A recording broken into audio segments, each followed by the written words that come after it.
Hola a todos, bienvenidos a nuestro canal El Laboratorio de Conocer. Mi nombre es Emilio y mi compañera es Ashley, y en este episodio vamos a ver lo que es la tercera semana del embrión, que es la formación del disco trilaminar, lo que abarca el tema de la gastrulación, la formación de la notocorda, entre otros más. Este proceso es fundamental ya que es el punto en el que se establecen las tres capas germinales que darán origen a todos los tejidos y órganos del embrión. Para entender este fenómeno, primero debemos hablar de la línea primitiva, que es la estructura clave donde inicia la gastrulación. Esta línea aparece en la superficie del epiblasto en un embrión de aproximadamente de 15 a 16 días. Ya se puede identificar como un surco estrecho con ligeras elevaciones a los lados. En el extremo cefálico de la línea primitiva se encuentra el nodo primitivo, que es una pequeña derivación rodeada por la fosita primitiva. En esta región, donde comienza la migración celular, un proceso crucial para la formación de las capas germinales. Las células del epiblasto se desplazan hacia la línea primitiva y al llegar a ella cambian de forma adaptando una configuración en forma de matraz. Luego se desprenden y se deslizan bajo el epiblasto en un movimiento conocido como invaginación.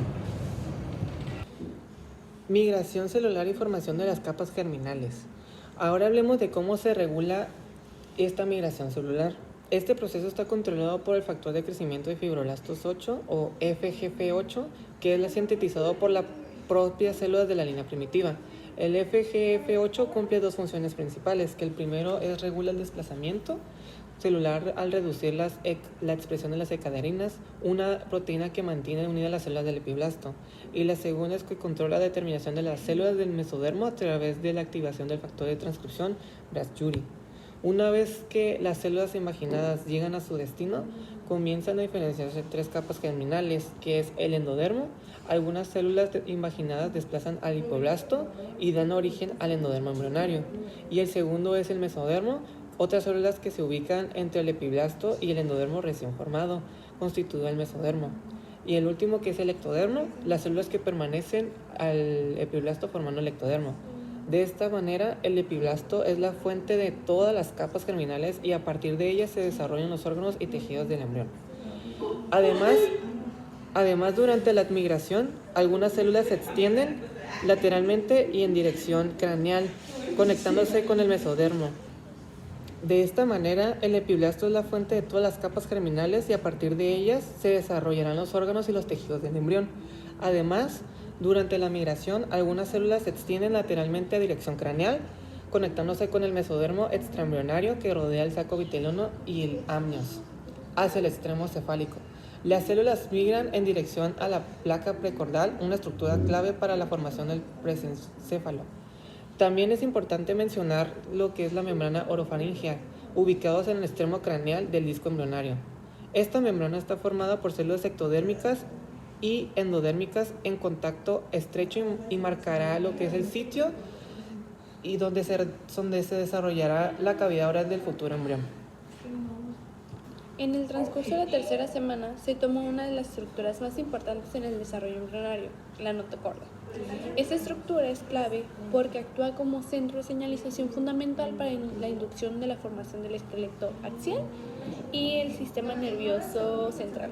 La notocorda también será una de las estructuras que determinarán la simetría corporal y la segmentación del embrión, por lo que su desarrollo es crucial para el establecimiento de los ejes corporales.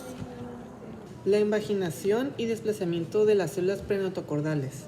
La formación de la notocorda comienza con la invaginación de las células que se va a transformar en la notocorda.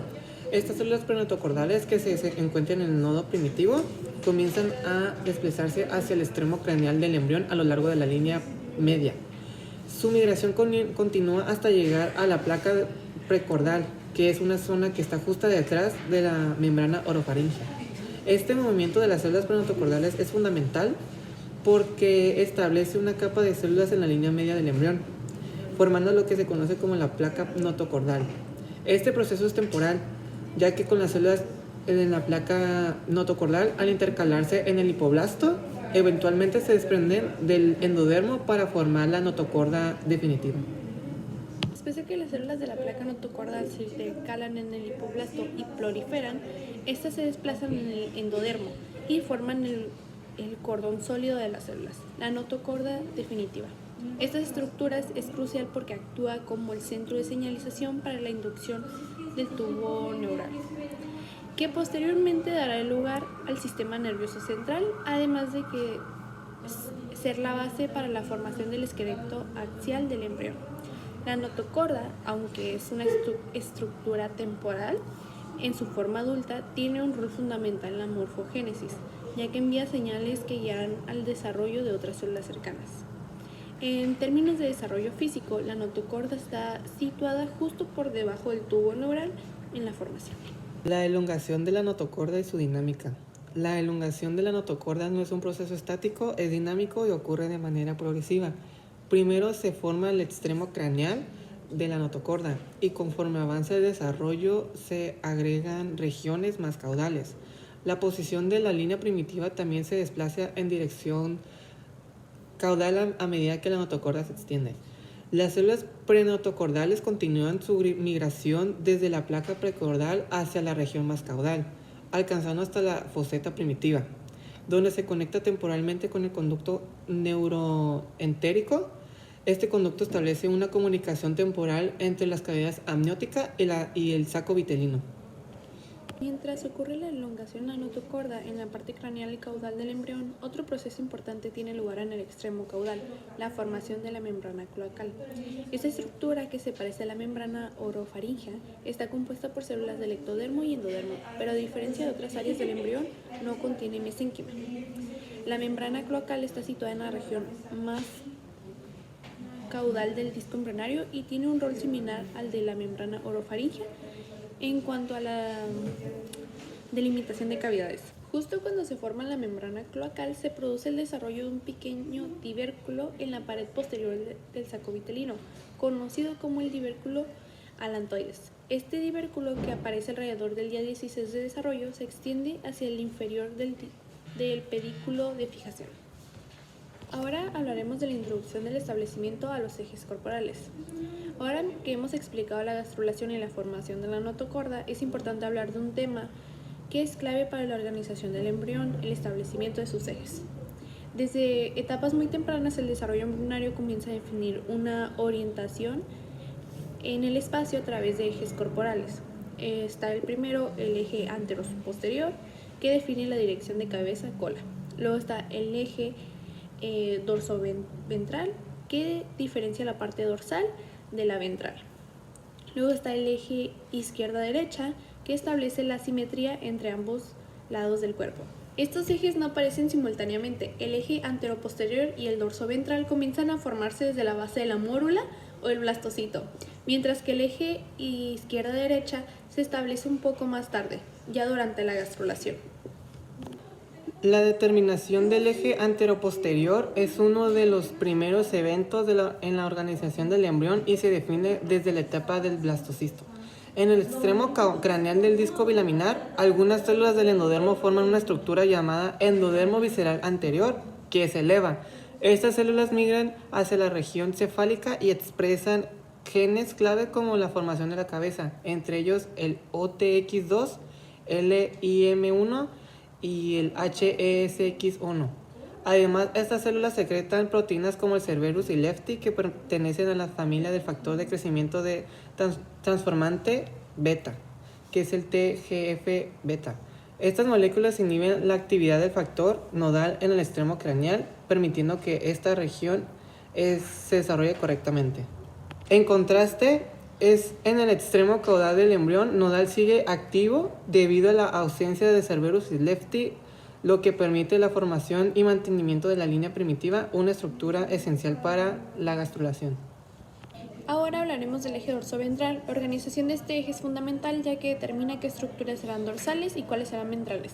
La formación de este eje está regulada por una proteína clave, BMP4, proteína morfogénica ósea 4, que se secreta en todo el disco embrionario. Cuando esta proteína está presente en altas concentraciones, induce la ventralización del mesodermo, favoreciendo la formación del mesodermo intermedio, que formará los riñones, el mesodermo de la placa lateral, que originará la sangre y la pared corporal. Sin embargo, esta proteína actuará sin restricción todo el mesodermo se ventralizará, impidiendo la formación de estructuras dorsales como la notocorda. Aquí es donde intervienen tres importantes inhibidores de esta proteína, que se expresan en el nodo primitivo y bloquean su acción en la parte dorsal del embrión. Estos son cordina, noggin y folistalina. Estos factores permiten que el mesodermo craneal se dorsacile y formen estructuras claves como notocorda, somitas y somitómeras. La formación del mesodermo dorsal y la regulación genética. Además de la inhibición del BMP4, hay otro gen clave en la organización del mesodermo dorsal, que es el TBXT o también conocido como Brachyury. Este gen se expresa en el modo primitivo, las células precursoras de notocorda y en la notocorda misma. Las proteínas TBXT regulan la migración celular a través de la línea primitiva y su deficiencia puede causar disgenesia caudal, una malformación caracterizada por la falta de desarrollo de estructuras en la parte inferior del cuerpo.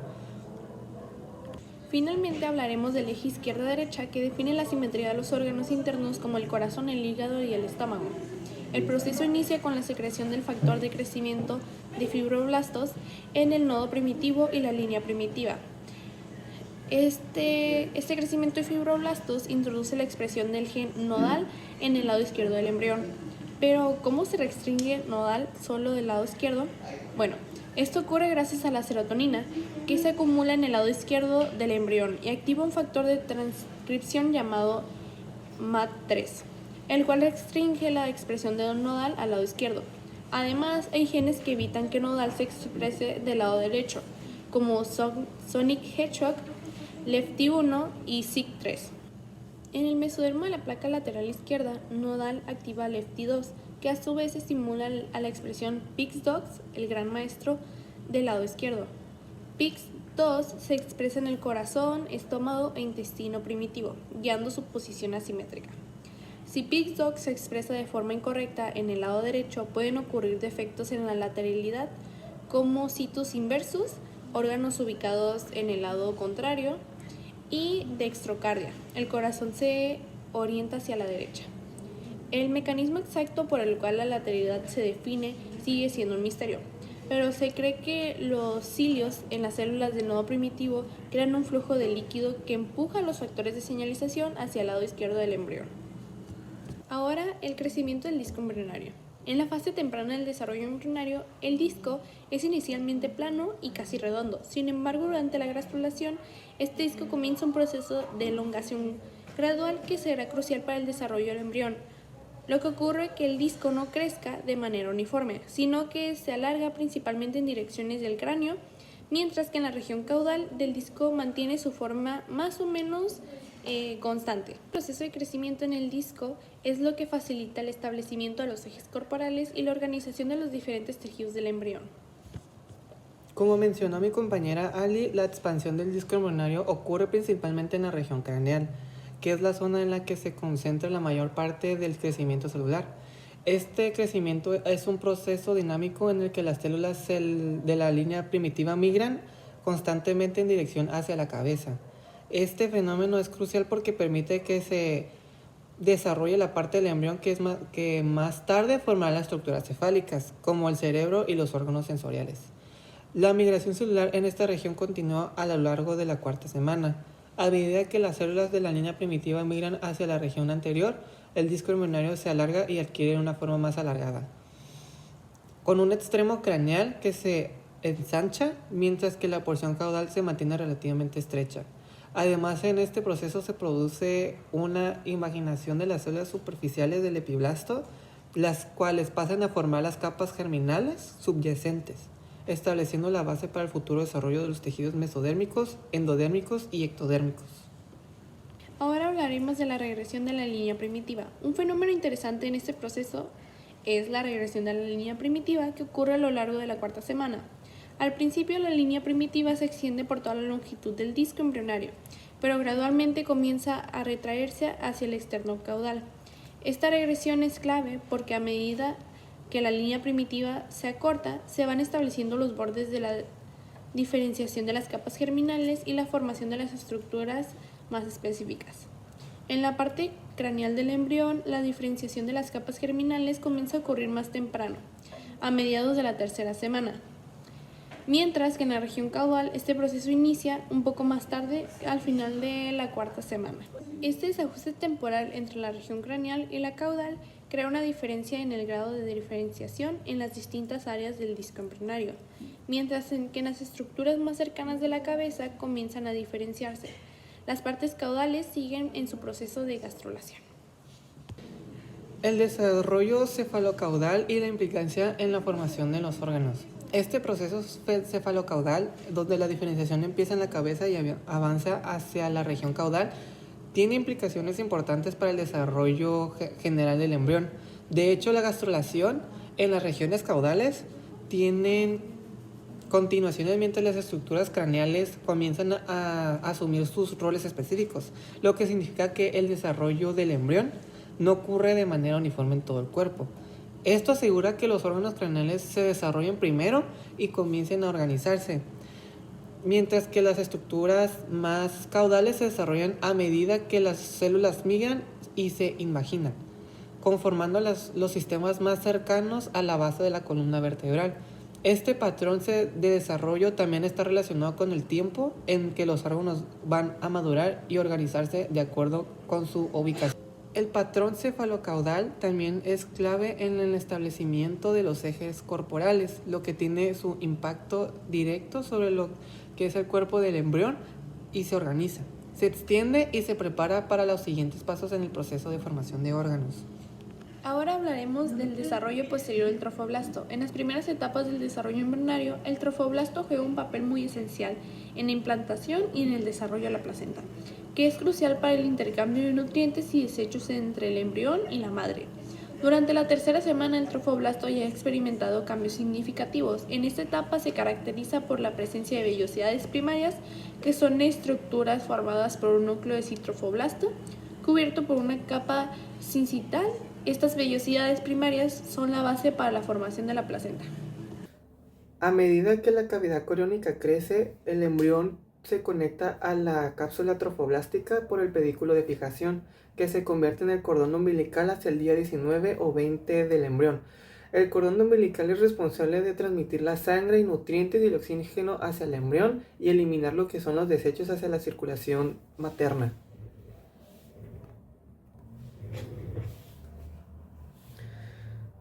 La formación de las vellosidades secundarias y terciarias. Durante la tercera semana, el trofoblasto sufre de una transformación clave para el desarrollo de la placenta. Las células mesodérmicas invaden las vellosidades primarias y crecen hacia la decidua materna, formando las vellosidades secundarias. Estas células mesodérmicas, que originarán a los vasos sanguíneos, son esenciales para el intercambio de nutrientes y oxígeno entre el embrión y la madre. Al final de la semana, las células mesodérmicas dentro de las vellosidades secundarias se diferencian en vasos sanguíneos pequeños, formando las vellosidades terciarias, que establecen la circulación placentaria y conectan los sistemas circulatorios maternos y del embrión. La teratogénesis es la formación de malformaciones en el embrión o feto debido a factores internos o externos conocidos como teratógenos, deficiencias de nutrientes o alteraciones genéticas. Los teratógenos afectan el desarrollo de los órganos y sistemas vitales, especialmente durante la embriogénesis. Los capilares en las vellosidades terciarias establecen contacto con los capilares en desarrollo del mesodermo, de la placa coriónica y el pedículo de fijación, conectando la placenta con el embrión. Al final de la cuarta semana, cuando el corazón comienza a latir, el sistema de vellosidades placentarias está completamente formado para proporcionar nutrientes y oxígeno a nuestro embrión. Al mismo tiempo, las células del citotrofoblasto en las vellosidades penetran el sincitio suprayente y alcanzan el endodermo materno, formando la cápsula citotrofoblástica externa que rodea el trofoblasto. Este proceso es crucial para fijar el saco coriónico al tejido endometrial, facilitando el intercambio entre la madre y el embrión, y asegurando la estabilidad de la implantación en las primeras etapas del embarazo.